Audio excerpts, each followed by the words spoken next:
बच्चों, आज हम लोग फिजिक्स में कुछ न्यूमेरिकल्स देखेंगे, द्विध्रुव पर आधारित प्रश्न। ओके, तो एक इलेक्ट्रिक डायपोल पर बल युग्म आघूर्ण के रिलेटेड देखेंगे। उसी इलेक्ट्रिक डायपोल को किसी डिग्री पर घुमाने में किया गया कार्य के लिए देखेंगे, और उस इलेक्ट्रिक डायपोल पर कितना एनर्जी होता है उसके लिए हम लोग कुछ न्यूमेरिकल्स देखेंगे। और हमारा आज का जो फर्स्ट क्वेश्चन है उसको ध्यान से देखिए, क्या बोल रहा है। जब एक इलेक्ट्रिक डायपोल को 10⁴ न्यूटन पर कूलम के एक समान इलेक्ट्रिक फील्ड में रखा जाए, ठीक है ना। तो यहाँ पर जो भी हमको गिवन है उसको हम लोग लिख लेंगे। गिवन जो इलेक्ट्रिक फील्ड का जो वैल्यू है वो 10⁴, ठीक है, न्यूटन पर कूलम। ठीक, तो मैं उसके सापेक्ष 30 डिग्री कोण पर रखा जाता है। तो ये मान लीजिए वो इलेक्ट्रिक फील्ड है, ठीक है ना, ऐसा यूनिफॉर्म इलेक्ट्रिक फील्ड है, और ये इलेक्ट्रिक डायपोल है ये। तो इसको ना 30 डिग्री एंगल पर इसको रखा गया है। क्लियर है। तो वह 9 × 10⁻⁻26 न्यूटन मीटर टॉर्क, तो इस समय ये कितना टॉर्क अनुभव करता है, 9 × 10⁻⁻26 न्यूटन मीटर टॉर्क का अनुभव करता है। हो गया। तो इस इलेक्ट्रिक डायपोल मोमेंट का मैग्नीट्यूड ज्ञात कीजिए। इलेक्ट्रिक डायपोल मोमेंट क्या होता है, P, ये हमको फाइंड करना है। ओके, तो इधर देखिए, ये अगर +Q है और ये क्या है -Q है, तो हमको सॉल्व करना है।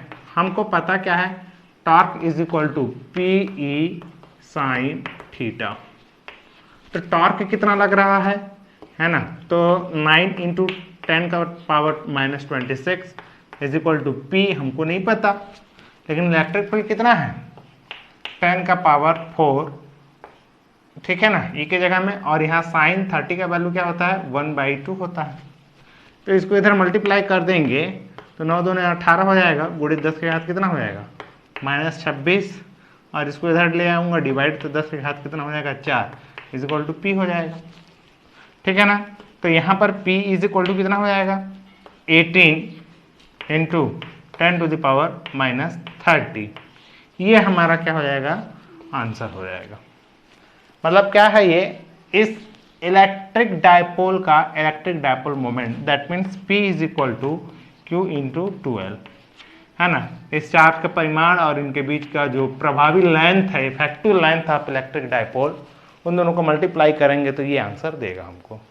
ओके, तो इसका जो यूनिट होता है वो क्या होता है, coulomb metre, that's not centimetre, ठीक है ना। ये हो गया हमारा आज का फर्स्ट क्वेश्चन। चलिए, उसके बाद जो सेकंड क्वेश्चन है, क्या बोला है, 2 सेंटीमीटर द्विध्रुव लंबाई का एक इलेक्ट्रिक डायपोल है। ओके, यहाँ पर मैं 2 सेंटीमीटर यानी 2L = 2 cm है ना। जो इलेक्ट्रिक डायपोल का जो लेंथ नहीं होता है Q, ये +Q है और ये क्या है -Q है, इनके बीच का जो लेंथ है, क्लियर है। यहाँ पर देखिए इलेक्ट्रिक 2 सेंटीमीटर द्विध्रुव लंबाई का electric dipole length, okay, 10⁵ Newton per coulomb एक समान इलेक्ट्रिक फील्ड में रखा गया है, और यहाँ जो हमारा इलेक्ट्रिक फील्ड है वो 10⁵ न्यूटन पर कूलम, ओके, उसके सापेक्ष 30 डिग्री के कोण पर रखा गया है। थीटा = ये 60 था जी, है ना, 60 डिग्री के एंगल पर रखा गया है। हाँ, 30 में भी बनाओ, कोई दिक्कत नहीं है, के कोण पर रखा गया है। यदि वह 8√3 न्यूटन मीटर का टॉर्क, यानी यहाँ टॉर्क जो है वो 8√3 है न्यूटन मीटर का टॉर्क अनुभव करता है, तो निम्न की गणना कीजिए। इलेक्ट्रिक डायपोल मोमेंट में आवेश का परिमाण, दैट मीन्स यहाँ जो हमको फाइंड करना है ना, वो हमको Q का कितना है, और second potential energy that means U, ये दो हमको फाइंड करना है। तो चलिए स्टार्ट करते हैं। हम लोग क्या करते हैं, हम यहाँ सारे वैल्यू दिया है। टॉर्क इज इक्वल टू क्या होता है, सॉल्यूशन है ना। टॉर्क इज इक्वल टू हमको पता है पीई क्या होता है, साइन थीटा। समझ आया। तो आगे देखिए, तो P इज इक्वल टू क्या हो जाएगा भाई, टॉर्क अपान ई साइन थीटा। अच्छा, आप बोलोगे कि सर आप इसको अलग क्यों किए हो, क्योंकि हमको P से क्या मिल सकता है, Q इंटू 12, और 12 हमको, अब बोलोगे सर E से भी तो मिलता है 1/4πε0 Q डिवाइडेड बाई। तो यहाँ पर वो किसी पॉइंट पर इलेक्ट्रिक फील्ड नहीं दिया, यूनिफॉर्म दिया है, तो यहाँ पर उस Q के टर्म हम उसको ब्रेक नहीं कर सकते। ओके, तो यहाँ पर क्या हो जाएगा, P के जगह में Q इंटू 12 हो जाएगा ऐसा, और यहाँ टॉर्क अपान क्या हो जाएगा, E साइन थीटा। तो ये फिर क्या हो जाएगा, Q is equal to torque upon 2LE sine theta. अब चलिए सारे वैल्यू को रखते हैं, हमको Q मिल जाएगा। Q इज इक्वल टू, यहाँ टॉर्क कितना है, तो यहाँ टॉर्क कितना है 8/√3 डिवाइड, व्हाट इज दैट, ये नथिंग 21/12। ओके, और 12 का जो वैल्यू है वो क्या है 2 सेंटीमीटर है, इसलिए 10 का पावर -2 है ना। E का जो वैल्यू है वो क्या है 10 to the power 5, 10 to the power 5, और साइन थीटा का जो वैल्यू है साइन, ये क्या हो जाएगा 60। Q is equal to 8/√3 upon 2 into 10 का पावर क्या हो जाएगा 3, और साइन 30 का वैल्यू ये इस तरह से हो जाएगा। तो ये अंडर रूट कैंसिल हो जाएगा जी, है ना, और ये 2 और ये 2 कैंसिल हो जाएगा। तो यहाँ पर क्या आ जाएगा, Q is equal to 8 into 10 का पावर -3 कूलम। तो ये हमारा क्या है, चार्ज का मैग्नीट्यूड हो गया। चलो नेक्स्ट क्या है, हमको नेक्स्ट ये देखना है इसका पोटेंशियल एनर्जी कितना है, थर्ड में नहीं है कुछ ना, तो इसका पोटेंशियल एनर्जी कितना है, तो इधर देखिए potential energy is equal to क्या होता है -PE cos थीटा, है ना। Potential energy is equal to potential energy, ठीक है। तो यहाँ U इज इक्वल टू क्या है -P कितना है, तो हमको अच्छा P निकालने के लिए क्या है चाहिए, Q इंटू 12 चाहिए, तो हमको Q पता है 12 निकल गया। E कितना है तो हमको पता है, और cos थीटा यानी ये भी पता है, ठीक। तो Q कितना है 8 इंटू 10 का पावर -3, और 12 कितना है 2 इंटू 10 का पावर -2 दिस ईयर। E कितना है 10 का पावर 5, और cos कितना डिग्री 60 डिग्री दिस, ठीक है। तो ये क्या हो जाएगा अब इन दोनों से 8 दूनी 16 हो जाएगा, into 3 to 5 this cancel out, और cos 60 डिग्री का वैल्यू जो होता है half, and this year minus, this year minus, this year minus 8 joule. समझे। तो इसमें ना ये जो अगर एक यूनिफॉर्म इलेक्ट्रिक फील्ड अगर होगा, मैं यहाँ पर वो डायग्राम बना रहा हूँ, अगर एक यूनिफॉर्म इलेक्ट्रिक फील्ड है और इसको इस तरह से हम लोग रखे हैं और ये 60 डिग्री पर है, तो इस कंडीशन पर इसके पास 8 जूल पोटेंशियल एनर्जी होगा। ओके, तो ये हमारा क्या हो गया, और क्या है द्विध्रुव पर आधारित जो क्वेश्चन है, हम एक वर्क पर एक देख लेते हैं, है ना, उसके बाद हम लोग नेक्स्ट देखेंगे। हाँ, थर्ड नंबर जो क्वेश्चन बोला है ये क्या है, 2 इंटू 10 का power -8 coulomb metre electric dipole moment, समझे ना। तो इलेक्ट्रिक डाइपोल मोमेंट को P से रिप्रेजेंट करते हैं, तो 2 इंटू 10 का पावर क्या हो गया -8, और क्या है कूलम मीटर, समझे। वाले इलेक्ट्रिक डाइपोल को 10 का power 3 Newton per coulomb, Newton per coulomb electric field का है यूनिट, दैट्स वाई ये मैं अस्थायी संतुलन से स्थायी संतुलन में घुमाने में किया गया कार्य की गणना करना है। ये इलेक्ट्रिक फील्ड है भाई, तो अस्थायी संतुलन क्या होगा, यहाँ प्लस है और ये क्या है माइनस है, तो P का डायरेक्शन इधर हो जाएगा और E का डायरेक्शन इधर है, तो तो ये θ1 इज इक्वल टू 180 डिग्री अस्थायी संतुलन की स्थिति में। तो इसको स्थायी संतुलन में लाने के लिए तो इसको पकड़ो और ऐसे घुमाओ, यानी 0 डिग्री की अवस्था में लेके आना है। ये सब लेक्चर बता चुका हूँ, आप देख सकते हैं, है ना। 0 डिग्री आई बटन पर जाके देख सकते हैं वहाँ, है ना। उसका मैं आई बटन में डिस्क्रिप्शन डाल दूंगा, देख लेना कौन सा लेक्चर है उसको, ठीक है। तो चलिए इसके बाद क्या है यहाँ पर हमको वर्क कैलकुलेट करना है ना। तो वर्क का फार्मूला क्या होता है, P, बड़ा सिंपल है यार, 1 माइनस क्या है cos थीटा, क्लियर है। तो W is equal to P कितना है, PP 2 गुणे 10 की घात -8 इंटू E कितना है 10 का पावर 3 1 माइनस। तो यहाँ पर ये जो फार्मूला है ये 1 माइनस कॉस थीटा हम यूज नहीं कर सकते।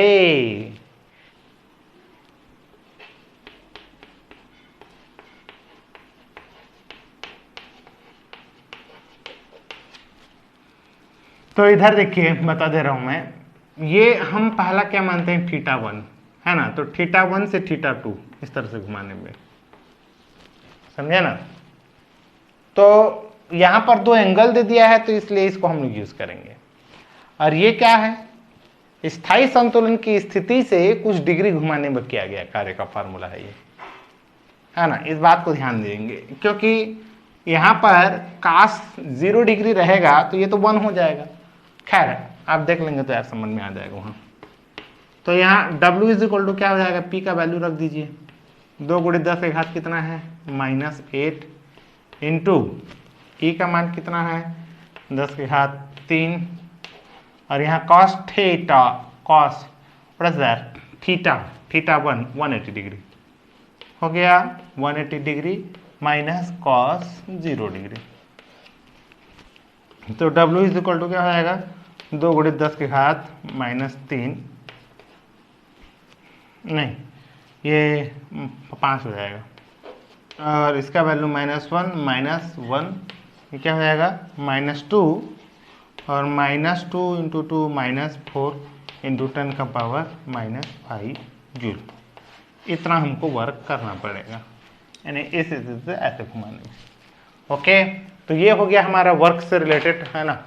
अब चलिए हम लोग गास थ्योरम से रिलेटेड 2-4 क्वेश्चन देखते हैं फिर खत्म। तो यहाँ पर गास प्रमेय के आधारित हम लोग कुछ क्वेश्चन देखेंगे और ये जितने सारे फार्मूला मैंने जो लिखा है ये सब के बारे में आपको पता है क्योंकि इसके प्रत्येक लेक्चर लिया गया है। ओके, तो यहाँ पर देखिए फर्स्ट क्वेश्चन क्या बोला है, एक समान आवेशित अनंत लंबे तार से 4 सेंटीमीटर की दूरी पर, देखिए अनंत का मतलब आप ये नहीं समझेंगे कि दिल्ली बॉम्बे तक, समझे ना। वो क्या होता है, वो हमारे डिस्टेंस के ऊपर डिपेंड करता है यार, है ना, कि अनंत लंबाई का कितना है बोल के। तो 4 सेंटीमीटर की दूरी पर, तो चलिए यहाँ से 4 सेंटीमीटर की दूरी पर हम लोग एक पॉइंट यहाँ एज्यूम करते हैं। यहाँ पर जो इलेक्ट्रिक फील्ड का जो मैग्नीट्यूड है वो इज इक्वल टू 9 इंटू 10 का पावर क्या है 4 है। तो इसका चार्ज डेंसिटी यानी हमको लैम्डा फाइंड करना है। तो यहाँ से जो भी है एक गॉसियन पृष्ठ, हम लोग एक सिलेंडर लेते हैं, ये सब यहाँ उसकी ज़रूरत नहीं है ना। हम क्या करेंगे, एक रैखिक आवेश के r डिस्टेंस पर इलेक्ट्रिक फील्ड का जो फार्मूला होता है ना, हम क्या जानते हैं, λ/2πε0 इंटू r, ये जानते हैं, है ना। तो यहाँ E कितना है भाई, तो मैग्नीट्यूड दे दिया है 9 इंटू 10 का पावर 4 और ये 2πε0 into r is equal to lambda. सब वैल्यू रख दो।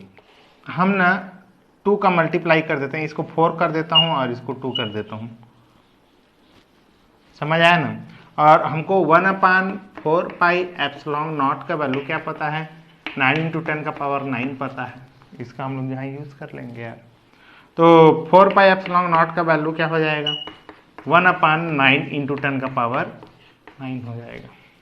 ठीक, तो यहाँ देखिए 9 इंटू 10 का पावर क्या है 4 और 4πε0 का वैल्यू क्या हो जाएगा 9 इंटू 10 का पावर 9, ये हो गया। और यहाँ आर, और आर कितना है 4 सेंटीमीटर, तो इसको 4 मीटर में कन्वर्ट कर दीजिए, तो -2 divided by 2 this is equal to क्या हुआ लैम्डा।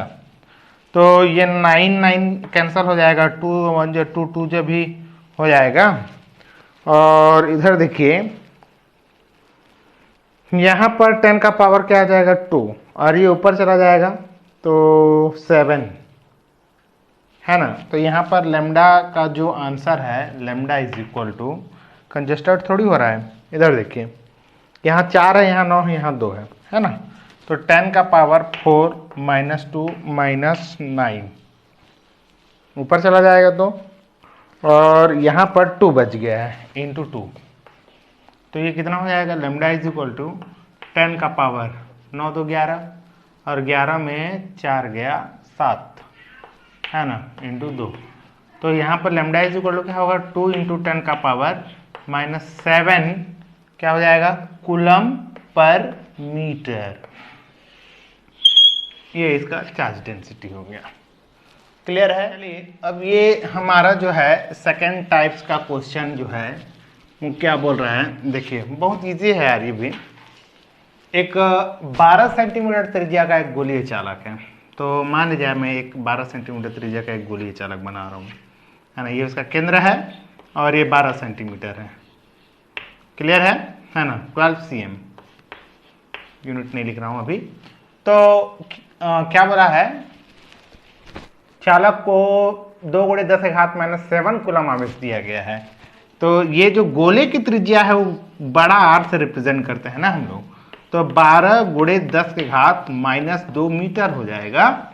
और क्या बोला है कूलम, इसको कितना चार्ज दिए बोलने से 2 × 10⁻7 दिए। ओके, तो निम्न स्थितियों में इलेक्ट्रिक फील्ड निकालिए। तो गोले के केंद्र से 20 सेंटीमीटर की दूरी पर, तो गोले के केंद्र से मान जाइए 20 सेंटीमीटर की दूरी हो गया, है ना। तो यहाँ पर इलेक्ट्रिक फील्ड फाइंड करना है। तो ये गोले के बाहर हो गया। तो गोले के बाहर के लिए इलेक्ट्रिक फील्ड का फार्मूला क्या होता है, तो आप जान रहे हो इलेक्ट्रिक फील्ड का फार्मूला इज इक्वल टू 1/4πε0 और Q डिवाइडेड बाई r² होता है ये। ठीक है, तो 1/4πε0 का वैल्यू क्या होता है 10 का पावर, ये अभी तुरंत बताओ 9 × 10 का पावर। अब Q का वैल्यू जो होता है वो कितना है 2 × 10⁻⁻7 है, divided by what is this r²। तो ये r जो है वो ये वाला r है ना, स्मॉल r का मतलब ये 20 सेंटीमीटर की दूरी। तो ये क्या हो जाएगा 20 × 10 का पावर -2 का होल स्क्वायर हो जाएगा। चलो अब सॉल्व करते हैं। 9 हो गया इंटू, एक काम करते हैं 9 दूनी कितना हो जाएगा 18 हो जाएगा ना, गुणे 10⁻2 हो जाएगा, क्योंकि 9 और -7 2 आ जाएगा। ओके, अब यहां पर ये 400 हो जाएगा, समझ आया। और ये कितना हो जाएगा 10 का पावर -4 हो जाएगा। हो गया। हाँ चलिए, क्या इसको हम लोग क्या लिख सकते हैं, ये 2 0 और ये इसको उड़ा देते हैं, ठीक है ना। तो ये कितना हो जाएगा 9/2, 2 दूने 4, 2 × 18 और 10 का पावर 4। ये कितना हो जाएगा 4.5 × 10 का पावर 4 क्या है न्यूटन पर कूलम। ये हमारा इलेक्ट्रिक फील्ड हो जाएगा। तो यहाँ इलेक्ट्रिक फील्ड का जो वैल्यू हो जाएगा 4.5 × 10 का पावर 4। ये हो गया फर्स्ट। चलिए सेकेंड, तो अब ना वो जो पॉइंट है वो गोले के पृष्ठ पर हो, यानी पॉइंट अब यहां से कितना दूरी पर आ गया, ये 12 सेंटीमीटर की दूरी पर आ गया, समझो है ना, समझो क्या आ गया। तो यहां पर क्या है गोले के पृष्ठ पर हो, गोले के पृष्ठ पर हो।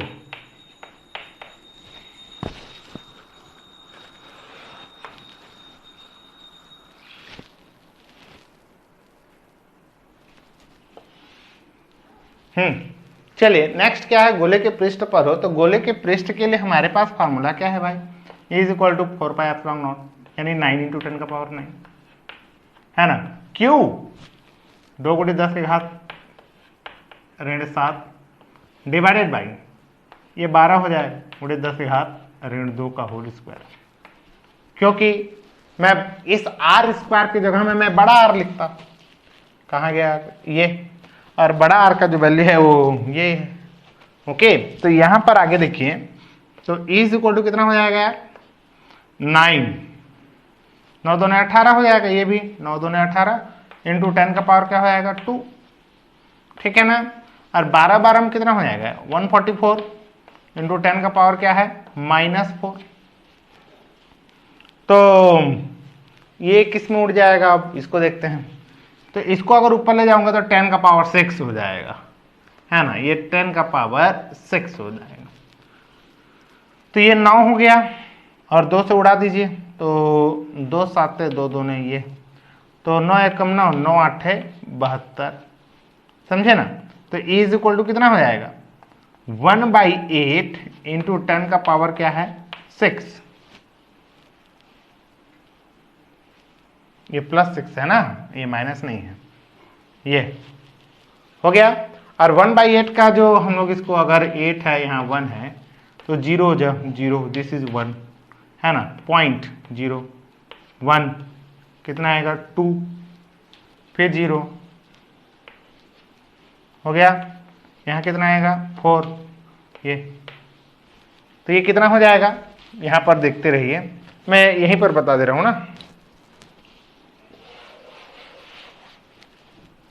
तो इस e का जो वैल्यू है 0.125 आया है, इंटू 10 का पावर कितना है 6 है। तो अगर इसको मैं यहाँ ले जाऊंगा तो 1.25 इंटू 10 का पावर क्या हो जाएगा 7 इलेक्ट्रिक फील्ड, मतलब ज़्यादा होगा उसके कंपैरिजन में, वो बहुत ज़्यादा है। थर्ड नंबर, गोले के केंद्र से 10 सेंटीमीटर, भाई तो गोले के केंद्र से 10 सेंटीमीटर यहाँ पर आएगा, तो गोले के केंद्र के अंदर हो गया, तो अंदर है इसलिए इलेक्ट्रिक फील्ड का वैल्यू क्या हो जाएगा 0। तो आपको यहाँ बोलना पड़ेगा क्योंकि चूंकि ये गोले के केंद्र से 10 सेंटीमीटर दूरी पर है बोल रहा है, तो गोले के केंद्र से 10 सेंटीमीटर दूरी यानी गोले के अंदर है, और गोले के अंदर जो इलेक्ट्रिक फील्ड का मान क्या होता है वो 0 होता है, और थर्ड का आंसर ये हो जाएगा। ओके, इस तरह से ये क्वेश्चन हो गया। चलो नेक्स्ट, चलिए आज हम लोग इस लास्ट क्वेश्चन को हम लोग डिस्कस करेंगे, इसके बाद और नहीं देखेंगे, है ना। उसके बाद अगर आपको समस्या होता है तो आप लोग बताएंगे। क्वेश्चन काफ़ी बड़ा है बट बहुत सिंपल है। इधर देखिए, ये बड़ा है कि एक इलेक्ट्रिक फील्ड धनात्मक x के लिए पॉजिटिव x दिशा में एक समान है। मतलब कहने का मतलब ये बोल रहा है कि अगर हम लोग एक्स वाई डायरेक्शन बनाएंगे तो इधर जो भी इलेक्ट्रिक फील्ड होगा ये एक समान है, इसके अपोजिट डायरेक्शन में ऋणात्मक दिशा में भी इलेक्ट्रिक फील्ड क्या है एक समान है। ओके, नेगेटिव में दिशा में भी एक समान है दिया गया है। और E is equal to 200 I cap newton per coulomb. देखो मतलब ना इस डायरेक्शन में जो E का मान है, तो मैं ना कैसे खड़ा हूंगा, ये हमारा सेंटर है ना, ओरिजिन है। ये क्वेश्चन बोल रहा है, आगे पढ़ेंगे तो समझ में आएगा। 20 सेंटीमीटर लंबे एवं 5 सेंटीमीटर त्रिज्या के किसी सिलेंडर का एक सेंटर ओरिजिन पॉइंट पर है। तो ये पूरा पहले से हमको दिया है कि 20 सेंटीमीटर लंबा सिलेंडर है और 5 सेंटीमीटर इसका जो है सरफेस एरिया है, का जो सेंटर है वो ओरिजिन मूल बिंदु पर है, समझे ना, ठीक है ना। तो इस ओरिजिन से ये कौन से साइड में है, लेफ्ट साइड में है, सॉरी राइट साइड में। तो इसको मैं ER राइट साइड, ठीक है ना। वेक्टर इज इक्वल टू कितना है 200 आई कैप, और इधर E left is equal to क्या है -200 आई कैप, ये जो दिया है, ठीक है ना। अब 5 सेंटीमीटर त्रिज्या बोला है, ये वाला रेडियस 5 सेंटीमीटर है, तो इस सरफेस का जो एरिया हो जाएगा कितना हो जाएगा, surface area S is equal to pi r square.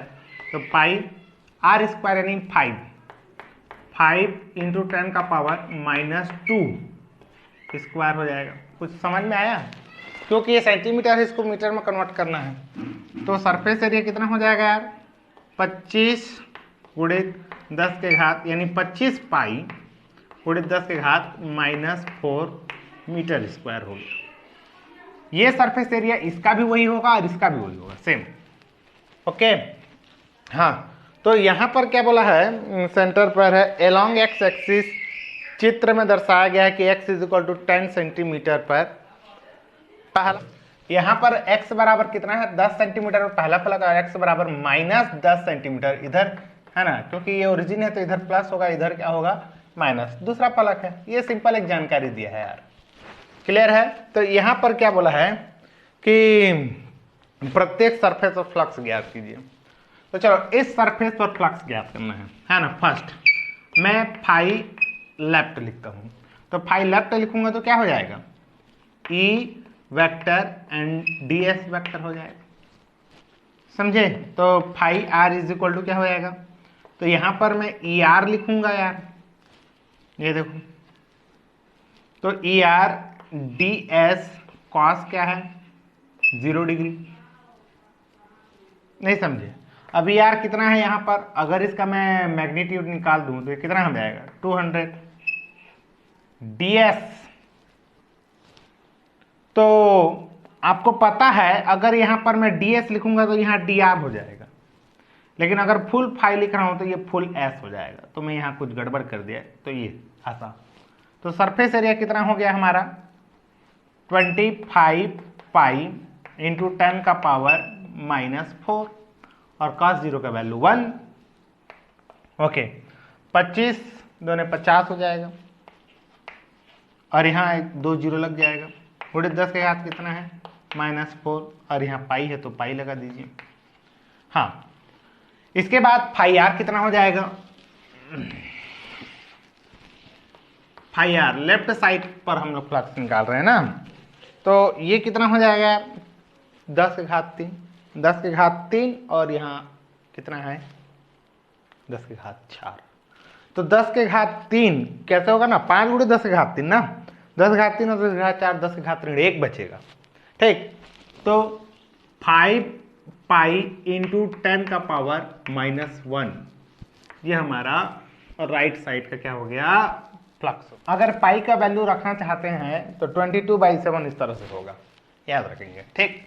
अब चलो सेकंड नंबर क्या बोला है, लेफ्ट क्या है ना, लेफ्ट साइड में फ्लक्स निकालना है। तो इसके लिए फॉर्मूला क्या हो जाएगा, तो इधर देखिए E vector and S vector. तो चलिए लेफ्ट साइड के लिए फ्लक्स क्या है, इधर ई है ना ऐसे करके, समझे, और इधर भी क्या है ds है।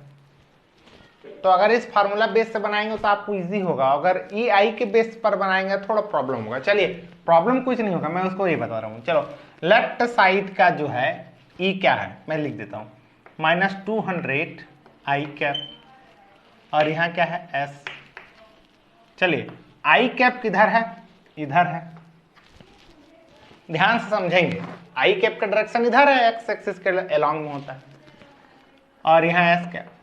तो आई कैप का परिमाण एस का परिमाण और cos 180 डिग्री हो जाएगा। तो इसका 1 होता है, इसका s होता है और cos 180 डिग्री का -1 होता है।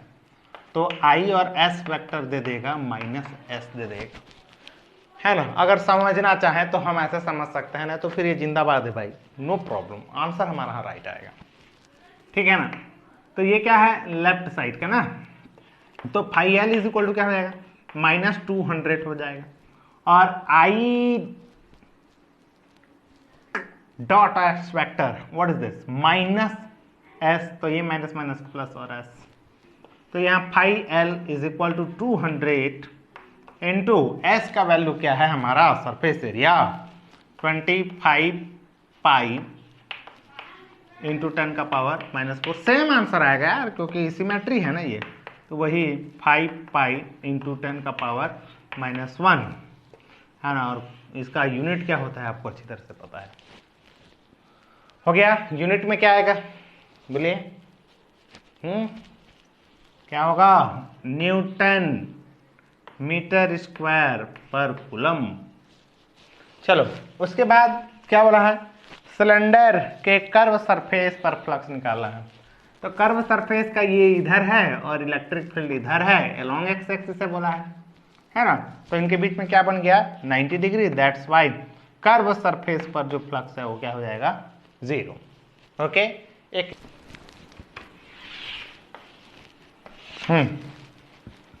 क्या बोला है नेट फ्लक्स। तो ये हमारा थर्ड नंबर हो गया था कि कर्व सरफेस इस पृष्ठ के क्रॉस 0 होगा। तो नेट फ्लक्स कितना हो जाएगा, नेट फ्लक्स है ना टोटल। तो मैं क्या करूंगा F L F R F I C, phi L phi R phi C, left में फ्लक्स राइट में फ्लक्स कर्व में फ्लक्स। ओके तो ये कितना हो जाएगा 2 5 पाई इंटू 10 का पावर -1 हो जाएगा, और इसका तो 0 है, समझे। तो ये 5 दोनों कितना हो जाएगा 10 पाई इंटू 10 का पावर -1 और 2 पाई क्या हो जाएगा न्यूटन मीटर स्क्वायर पर कूलम, और 3.14 होता है इसका आंसर। ओके अब चलिए लास्ट है कि बोला है कि सिलेंडर के भीतर नेट चार्ज, अब ये गॉसियन सरफेस की तरह काम कर रहा है, तो यहां पर नेट चार्ज कितना होगा जान रहे हो। हम जानते हैं कि phi is equal to Q divided by epsilon naught, और ये क्यू क्या है गॉसियन सरफेस के अंदर कुल चार्ज है, ठीक है ना। तो क्यू इज इक्वल टू क्या हो जाएगा फाई ई एप्सिलॉन नॉट। तो क्यू फाई ई कितना है 3.14 गुणित 8 है ना, ये इसके अंदर में उतना चार्ज होगा, यानी इस सिलेंडर के अंदर में उतना चार्ज है, यानी सिलेंडर के अंदर में। अभी जो भी हो यार फ्लक्स उतना है, चाहे वो लाइन हो चाहे कुछ भी हो, ठीक है ना। तो इस तरह से न्यूमेरिकल को सॉल्व किया जाता है, और इसके बाद अगर आप लोगों को कुछ परेशानी होगा तो आप लोग पूछेंगे। अब यहाँ पर हम लोग इस चैप्टर को पूरा ख़त्म करते हैं, और इसके जो क्वेश्चंस हैं मैं इस लेक्चर के लास्ट में डिस्क्रिप्शन में मैं एक PDF बना के आपको डाल दूंगा, वहाँ से आप देख लेंगे और उसका आंसर अपने कॉपी में बना लेंगे, ठीक है। तो ये हमारा फर्स्ट चैप्टर इलेक्ट्रोस्टैटिक आज यहाँ पर ख़त्म होता है। हम लोग कल से स्टार्ट करेंगे सेकेंड चैप्टर, ठीक है। पोटेंशियल बहुत ही इंटरेस्टिंग वो भी है, आपको मजा आएगा। Thank you.